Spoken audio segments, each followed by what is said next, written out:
Hello students, नमस्कार।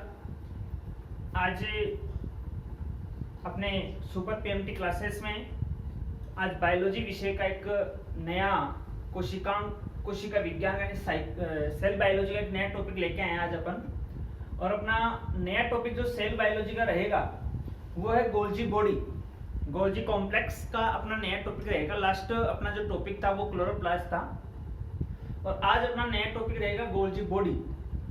देखिए, एक तो यदि आप वीडियो प्ले करते हैं और यदि आपको कहीं उसमें स्वस्थता दिखाई ना दे तो आप थोड़ी क्या है अपने YouTube जब अपन देखते हैं चैनल पे तो उसकी जो क्वालिटी है उस क्वालिटी को थोड़ा इंक्रीज कर लीजिए। क्वालिटी इंक्रीज करते ही वीडियो बिल्कुल आपको साफ दिखाई दे जाएगा, तो इस बात का थोड़ा सा आप ध्यान रखिए विशेष रूप से। तो आज अपन पढ़ रहे हैं गोल्जी बॉडी। तो देखिए, गोल्जी बॉडी के बारे में सबसे पहले गोल्जी बॉडी की को अपन स्रावी कोशिकांग कहते हैं। कौन सा कोशिकांग कहते हैं? स्रावी कोशिकांग कहते हैं। क्यों? देखिए, हर प्रकार की कोशिकांग को अपन एक उपनाम से जानते हैं। जैसे माइटोकॉन्ड्रिया को अपन ने कोशिका का पावर हाउस कहा था, इसी प्रकार क्लोरोप्लास्ट को अपन कोशिका का रसोई घर कहते हैं। तो ठीक इसी प्रकार से गोल्जी बॉडी होता है, उसको स्रावी कोशिकांग कहा जाता है। अब जो गोल्जी बॉडी होती है इसकी खोज करता थे कैमिलियो गोल्जी। यानी गोल्जी बॉडी की खोज किसने की थी? कैमिलियो गोल्जी ने की थी। और कैमिलियो गोल्जी ने गोल्जी बॉडी की खोज की थी उल्लू की तंत्रिका कोशिकाओं में। बहुत ही मोस्ट क्वेश्चंस है और इस बहुत ही मोस्ट क्वेश्चंस को आपको ध्यान में रखना है कि कैमिलियो गोल्जी ने खोज की थी। काफी बार क्वेश्चन पूछा हुआ क्वेश्चन है, एग्जाम में पूछा गया क्वेश्चन है कि गोल्जी बॉडी की खोज किन कोशिकाओं में की गई थी। कोशिकाएं आपको पूछे तो तंत्रिका कोशिकाओं में की गई थी। और किन की तंत्रिका कोशिकाएं थी? उल्लू की तंत्रिका कोशिकाएं थी। अब देखिए आगे, इसके कुछ अन्य नाम वो अपन को विशेष रूप से ध्यान में रखने हैं। इसे अपन गोल्जी उपकरण भी कहते हैं, यानी गोल्जी उपकरण मींस गोल्जी एपरेटस भी कहते हैं अपन इसको। इसी के अलावा गोल्जी सम्मिश्रण यानी गोल्जी कॉम्प्लेक्स भी अपन इसी को कहते हैं। बेकर बॉडीज, ध्यान में रखना, वेरी मोस्ट पॉइंट है। बेकर्स बॉडी है वो भी किसी को कहते हैं अपन, गोल्जी बॉडी को कहते हैं। और इडियोसोम्स भी किसे कहते हैं? गोल्जी बॉडी को कहा जाता है।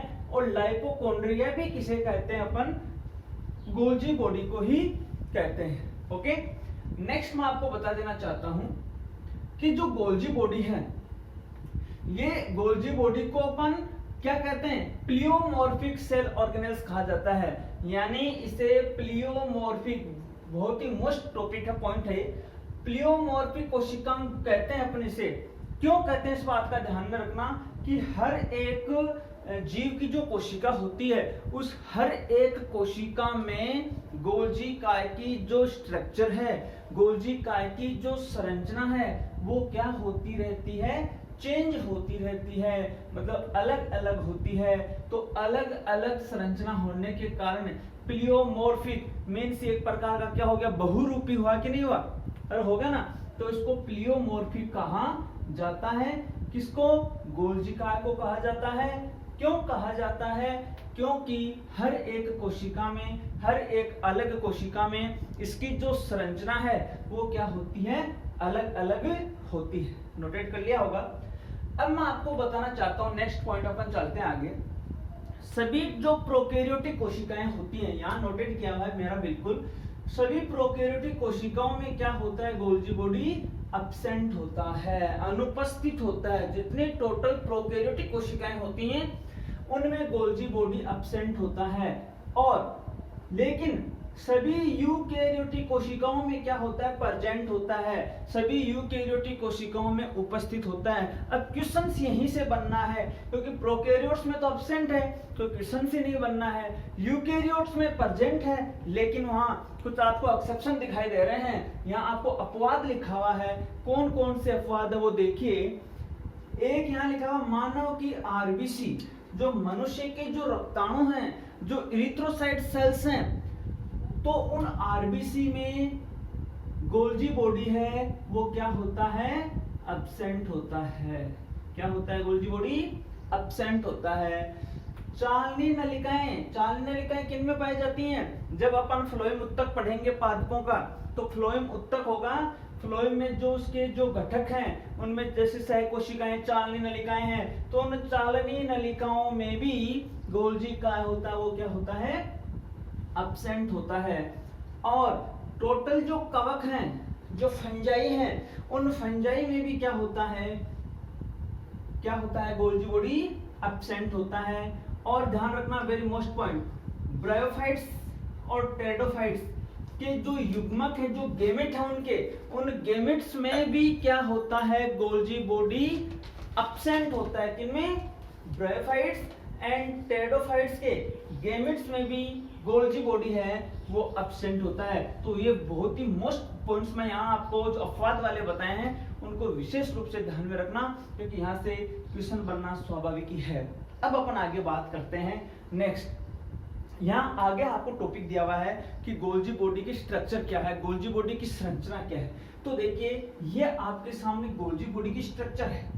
इसमें आपको मेनली स्ट्रक्चर की जब अपन बात करते हैं तो आपको तीन संरचनाएं मुख्य रूप से दिखाई दे रही हैं। एक मैं आपको यहाँ बता रहा हूँ, ये एक संरचना है जिसको मैंने क्या कहा है, नंबर 1 पे ये है सिस्टर्नी। कौन सी स्ट्रक्चर है? सिस्टर्नी है। और नंबर 2 पे जो स्ट्रक्चर है मैं यहाँ आपको नोटेट कर रहा हूँ, ये संरचना है नंबर 2 पे, जिसको मैं कह रहा हूँ नलिकाएं यानी ट्यूबुल्स। क्या है? ट्यूबुल्स हैं, नलिकाएं हैं। और नंबर 3 पे ये है पुटिका यानी वेसिकल्स हैं। कौन है? वेसिकल्स हैं, पुटिकाएं हैं। ये नंबर क्या है? 3 पे हैं। तो मेनली यदि अपन गोल्जी कॉम्प्लेक्स, गोल्जी apparatus की स्ट्रक्चर की बात करते हैं तो गोल्जी कॉम्प्लेक्स के स्ट्रक्चर्स में आपको 3 स्ट्रक्चर्स दिखाई देती हैं।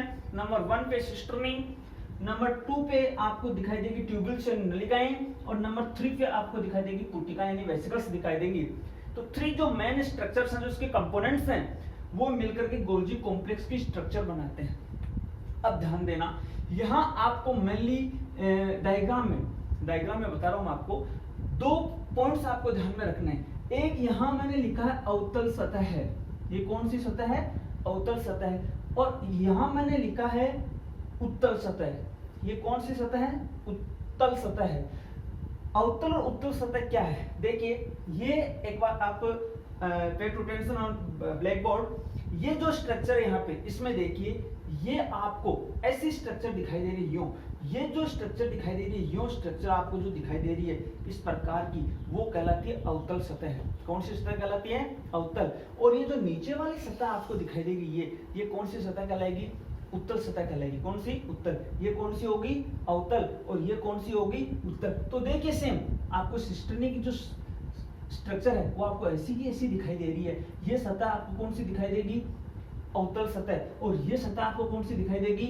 उत्तल सतह। तो जो अवतल सतह है उस सतह को अपन बोलते हैं ट्रांस सतह। क्या कहते हैं इसको? ट्रांस सतह कहते हैं। ध्यान रखना, अवतल सतह है वो कौन सी सतह कहलाएगी? ट्रांस सतह कहलाएगी। और उत्तल सतह है वो क्या कहलाएगी? सिस सतह कहते हैं उसको, सिस फेस कहते हैं। अब देखिए या इसको या ध्यान रखना, यहाँ से 2-3 क्वेश्चन बन रहे हैं, वेरी मोस्ट क्वेश्चंस हैं। ये जो उत्तल सतह आपको यहाँ पे दिखाई दे रही है, ये उत्तल सतह को अपन फॉर्मिंग फेस बोले तो मैं इसको निर्माणकारी सतह भी बोल सकता हूँ। ये कौन सी सतह है? निर्माणकारी सतह है। कौन सी सतह? ये निर्माणकारी सतह भी अपन इसको बोल सकते हैं। और ध्यान देना, यहाँ एक बात और लिखी हुई है कि अवतल सतह होता है वो कोशिका झिल्ली की ओर स्थित होती है। यहां से दूसरे कोशिकाओं से ज्वाइंट होते हैं, होते ही नहीं होते? तो ये उन दूसरे कोशिकाओं के पास स्थित कोशिका झिल्ली के समीप स्थित होती है। तो आपसे पूछ सकता है कि शीर्ष सतह, या आपसे पूछ सकता है ट्रांस सतह किस ओर स्थित होती है? ऑप्शन आ सकता है केंद्र की ओर, कोशिका झिल्ली की ओर, ऐसे ऑप्शन आ सकते हैं। तो अपना ऑप्शन होगा कोशिका झिल्ली की ओर कौन सी सतह होती है? ट्रांस सतह होती है। और शीर्ष सतह मैं नोट कर रहा हूँ, शीर्ष सतह होती है केंद्र की ओर। ये जो शीर्ष सतह है वो किसकी ओर होती है? केंद्र की ओर होती है। किसकी ओर होती है? केंद्र की ओर। तो केंद्र की ओर जो सतह होती है वो कौन सी सतह होती है? शीर्ष सतह होती है। इस बात का यहाँ से काफी मोस्ट क्वेश्चंस पुट अप होते हैं एग्जाम में, तो आप ध्यान देना विशेष रूप से। अब मैं आपको बताने जा रहा हूँ आगे 3 प्रमुख संरचनाएं हैं वो मिलकर के किसका निर्माण करते हैं? गोल्जी एपरेटस का निर्माण करती है, गोल्जी उपकरण का निर्माण करती है। सबसे पहले कौन सी? सिस्टर्नी। ये संरचनाएं मैं आपको बता रहा हूँ ये क्या है? सिस्टर्नी है कि नहीं? सिस्टर्नी क्या है? थैले के समान एक सेक लाइक स्ट्रक्चर है। कौन सी स्ट्रक्चर है? सेक लाइक स्ट्रक्चर है, थैले के समान संरचना है, वो कौन सी है? सिस्टर्नी है। और प्लांट्स की जब बात करते हैं, पादप कोशिकाओं की जब बात करते हैं, प्लांट सेल्स की मैं बात करता हूं, तो प्लांट सेल्स में 3 से 7 की संख्या में क्या पाई जाती हैं? सिस्टर्नी पाई जाती हैं। और ये जो सिस्टर्नी है ये पारदर्शी द्रव्य से भरी हुई होती हैं। ठीक है, पारदर्शी द्रव्य से भरी हुई होती हैं। कौन? सिस्टर्नी होती है। ओके, नेक्स्ट आगे बात करते हैं अपन। इसका आप इतने का एक बार स्क्रीनशॉट ले लें ताकि आपको नोट्स बनाने में, नोट करने में किसी भी प्रकार की कोई भी प्रॉब्लम ना हो। तो इसका आप स्क्रीनशॉट ले लें ताकि लिखने में आपकी सुविधा रहे। नेक्स्ट आगे बात करते हैं। सिस्टर्नी अपना टॉपिक हो गया। सिस्टर्नी के बाद अपन बात करते हैं नेक्स्ट बिंदु की, जिसमें आता है नलिकाएं। नेक्स्ट कौन सा पॉइंट आएगा? नलिकाएं आएंगी। तो देखिए 2 नंबर पे मैं बता रहा हूं, या मैं इस पॉइंट को बी डाल रहा हूं। बी नंबर के पॉइंट पे क्या है? नलिकाएं हैं, यानी ट्यूबल्स हैं। तो देखिए ट्यूबल्स के बारे में इतना ही लिखना है। जो सिस्टर्नी, उन सिस्टर्नियों का परिवर्तित रूप ही क्या है? नलिकाएं हैं। यानी सिस्टर्नी का परिवर्धित रूप ही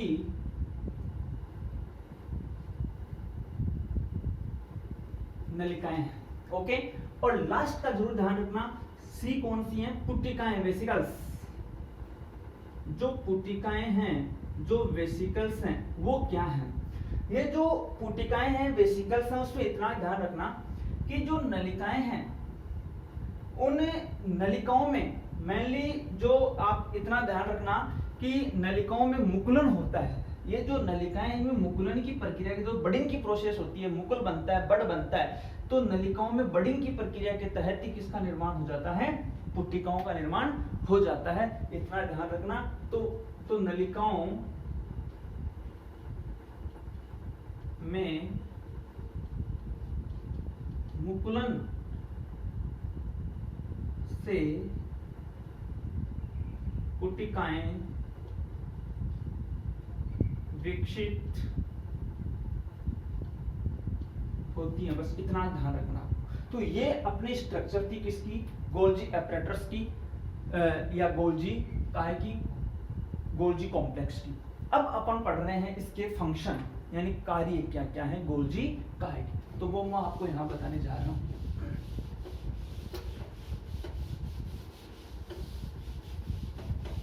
बात करते हैं फंक्शन की। कार्य कौन कौन से हैं गोल्जी बॉडी के? सबसे पहला कार्य भी है, जैसे कोशिकांग के नाम से स्पष्ट है, श्रावण का कार्य करना है। पहला कौन सा कार्य है? श्रावण का कार्य। ओके, दूसरा ध्यान देना मुख्य रूप से कोशिका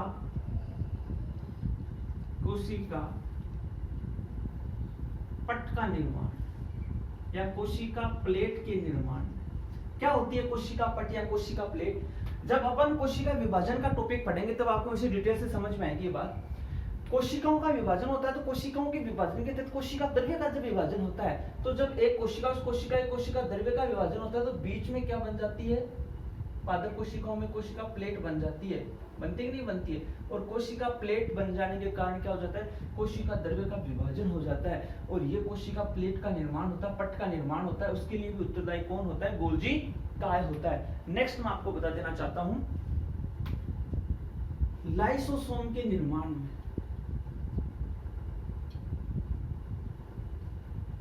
लाइसोसोम के निर्माण।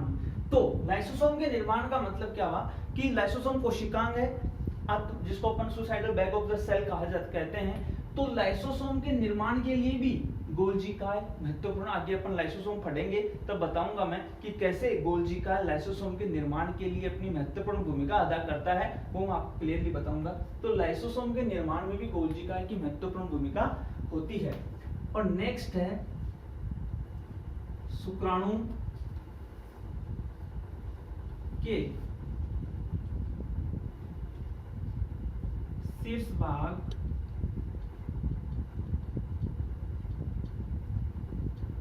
एक्रोसोम के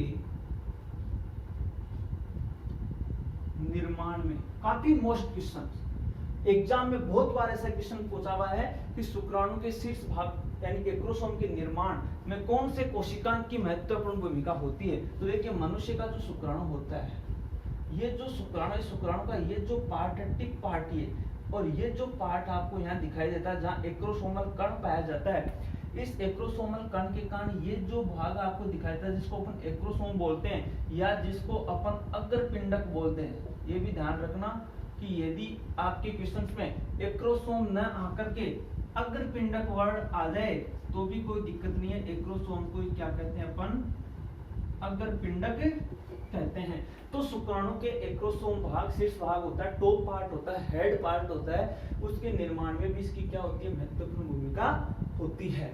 नेक्स्ट मैं आपको बताने दे रहा हूँ, लास्ट आपका जो कार्य रहेगा आपने देखा हो। अब ये करता क्या है उस बात का मैं बता दूं। एक्रोसोम क्या करता है, जो अंडाणु की जो विटेलाइन झिलीज होती हैं, जो मेम्ब्रेन्स होती है, जो झिल्लियां होती हैं, उन झिल्लियों को गलाकर उनको नष्ट कर देता है, ठीक है, ताकि शुक्राणु का हेड पार्ट होता है वो इजीली क्या कर जाए, अंडाणु में प्रविष्ट हो जाए और निषेचन की प्रक्रिया क्या हो, काफी सुगम हो।